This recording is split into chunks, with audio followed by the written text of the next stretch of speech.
Work backwards to see if your rental property makes sense. Here, let me show you. Let's say your rental property has a net operating income of $144,000 in the year.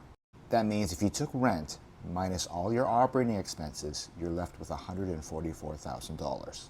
The lender will require that this profit needs to be 20% more than your debt payments for the year.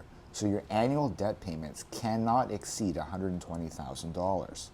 That's known as a debt coverage ratio of 1.2.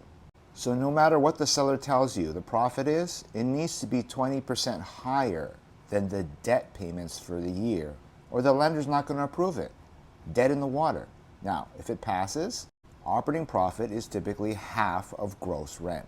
So whatever you're charging for rent, half of it's going to go somewhere, guaranteed. Gross rent is going to be double of the $144,000 or $288,000 for the year. Divide that by 12, that's $24,000 a month. $24,000 a month in rent. If you have 10 units, are you getting $2,400 per unit per month? If you have 20 units, are you getting $1,200 a unit per month? If you're not, the property is going to fail.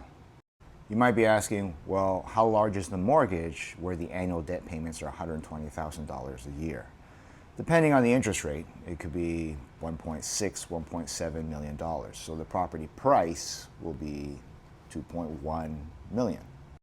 And again, this fits the criteria of 1% rule, which is rent per month needs to be at least 1% of the purchase price. If it breaks along this path, it's not going to work out. The lender's not going to go forward. You shouldn't go forward either. Anyway, thought you should know. Learn the basics about rental real estate that your friends and family just don't know. Start here, and then download my free newsletter linked off the bio. Good luck. Take care.